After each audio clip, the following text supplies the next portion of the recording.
So what you're about to watch is just going to be an intro to basic commands.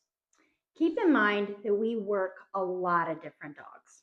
We work dogs everywhere from little happy-go-lucky puppies, right? Little 6-month-old puppies that don't have a care in the world, clear to dogs that we're doing major rehab on, right? Severe anxiety. We don't cookie cutter this process at all. What you're going to watch, though, is just a basic demonstration of commands. Your general marker words, right? Down, stay, kennel up, coming when called, heel, those things that all of the dogs leave the program knowing.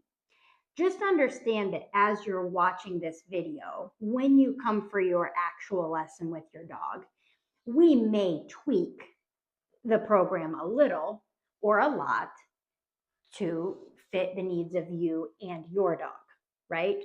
So a lot of dogs, we will heel them into a sit. Some dogs, though, are so anxious that we heel them and we put them into a down, right? So that's just one example of how the program may vary to best accommodate you and your dog. Again, because we don't cookie cutter anything.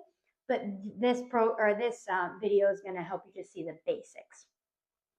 Another thing that I want you to take note of, and like quite literally, take a piece of paper out and write this down, or get the notes pulled up on your phone.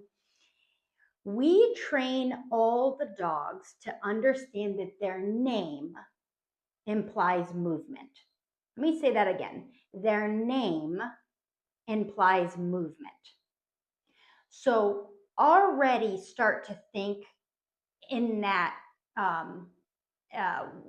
line of thinking as you are going to have to maybe make some adjustments going forward and working with your dog. I don't want to see folks saying to their dog, Max sit, Max down, Max here, Max place, Max no, Max, you get the picture.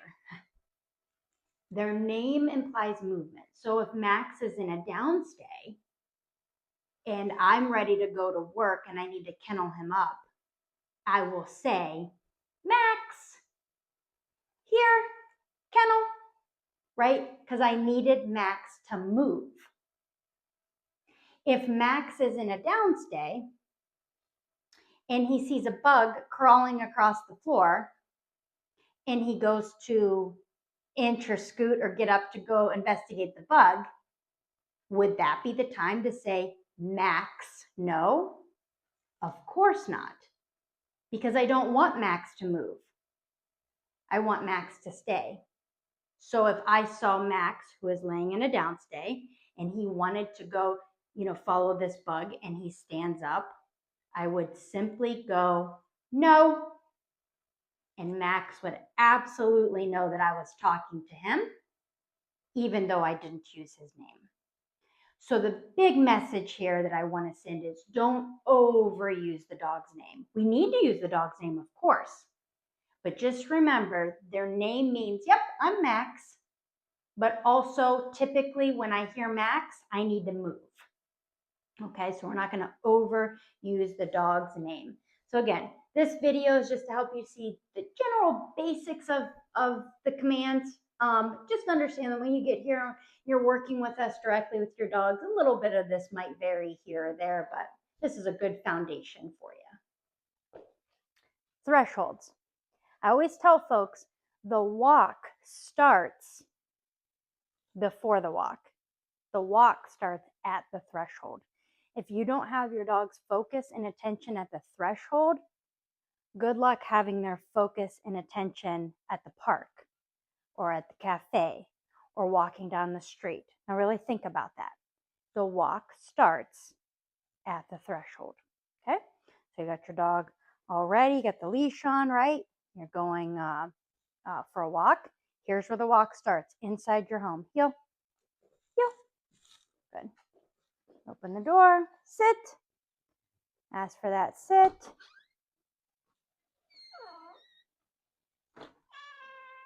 We'll leave when I get the attention. Good girl. All right.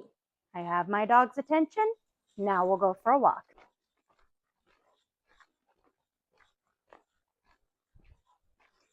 sit. Good. So heel is the command that you're going to use for a structured walk. When your dog comes home from training, when your dog has their training leash on, it's all business.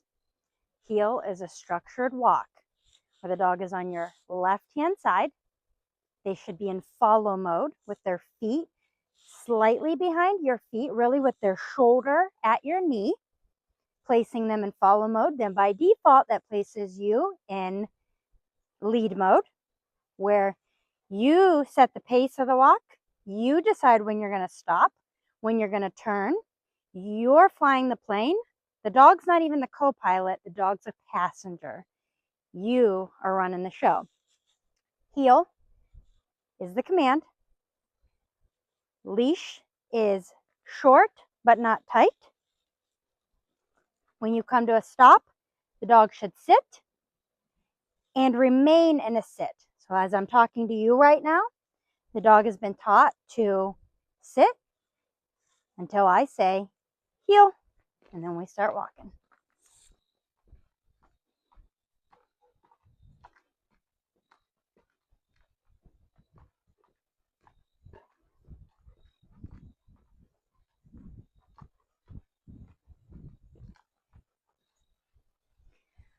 So let's go over recall.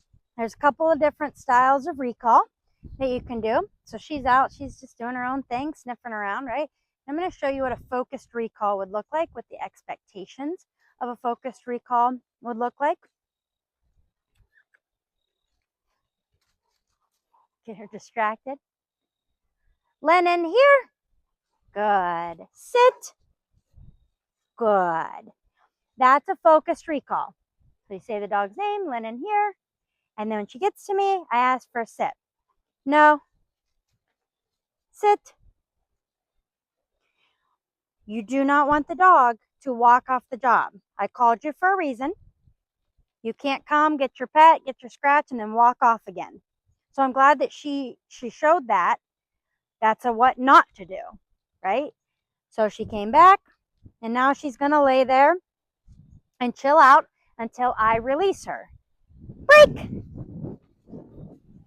So another style of recall is going to be a migrating recall. If you want to go to the front of the house or the back of the house, from upstairs to downstairs, and you just need the dog to migrate with you.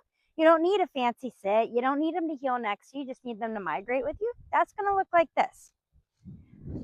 Lennon, here. Break. So I was moving. My feet moving indicated to her we're going somewhere. And when she got to my feet, I put her back into break again. So we're going to show you again. Ready? Lennon, here. Good girl. Break. So again, she didn't slow down. My feet were moving, indicating to her that we're just moving together. You're in the front yard. We're going to go to the backyard, whatever. I want you to move with me. So this is an example of bubble work. So the dog's not in a command. I didn't ask the dog to do anything, but by default, she's sticking around.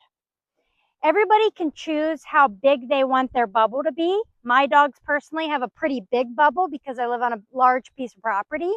But if you live, let's say, in a development or in town, your bubble is going to need to be much smaller.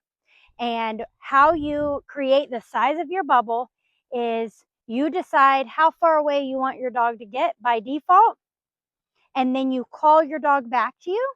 So let's just say I didn't want my bubble to be very big. I'd call my dog back. Lennon, here. Good girl. Good job. Break. So every time the dog gets kind of far out, you'll just call the dog back. Out. Good. So the out command is something you're going to use when the dog's playing with a toy and you want them to drop it out of their mouth. You just simply say out.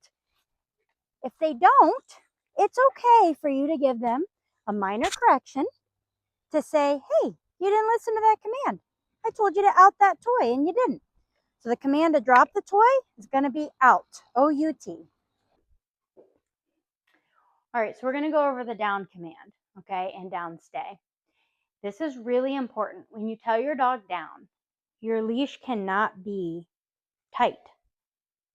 The dog is smart enough to look out of the corner of their eye and go, are you crazy? I can't down. I'm going to myself, right? So you have to have slack in your leash. It can't be tight like that. Down. Good. How many times do we say the command? Once. If the dog does not comply, you will give the dog then a correction on your e-collar. Okay, so now I would like to put her into a down stay. Also keep in mind that the down and the stay is implied. As soon as I say down, the stay part is implied. So if I was standing here talking to you on camera for the next 10 minutes, the stay is already implied. But now I'm going to walk away and I want to signal to my dog, hey, by the way, don't come with me. Stay. You're going to take your left hand straight down towards the dog's face, say stay, and walk away. If you want to break the dog from the stay command, a couple of things. You could go back, pick up the leash, say heel and walk away. You could call the dog to you and recall, or you could simply say break. Let's do break. Break, break, break. So see that little bit of confusion? Sometimes when they're new in training, they don't know if you're being serious or not, right? Or they want to play it safe. So it's okay to pick up the leash and say, break, come on, break. And show them, no, seriously, I want you to break. When they're new and they're young in training and they're puppies, remember, sometimes they do need some guidance, right? And so it's okay to pick the leash up and really show them and be excitable when you say break too. Don't just be like, break, and stand there like you're a tree, be excitable. All right, so now we're going to send her to place. Okay, so when we teach your dogs how to go to place, we're pretty dramatic with that hand signal. Okay, so you say the dog's name. In this case, you'll say the dog's name. You don't always say the dog's name in every case, but in this case, you're going to say the dog's name. Lennon, place.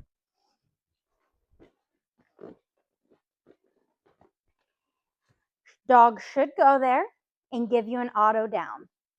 If they go and they don't give you an auto down first few days they're home, of course, it's a new relationship. Then cue them. But the expectation is go to place and lay down. Now she knows she might be there for 3 hours. Place is a duration command, and so she knows that she's going to be there probably for a little while. All right, so your dog prior to training may have come here and never seen a kennel before, right? Maybe you didn't know how to crate train your dog before, or you just didn't use a kennel before.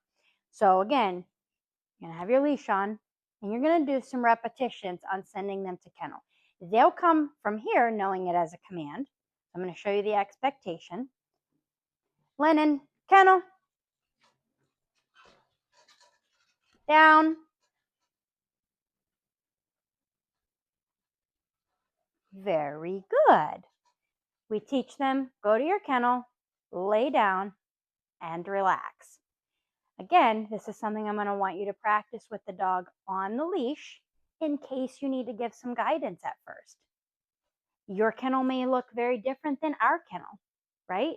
All of that makes a difference for the dog and how they view the command. So don't be afraid to use your leash with some guidance. But that's how you're going to send them.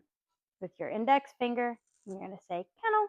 And then when they get into the kennel, you're going to say down.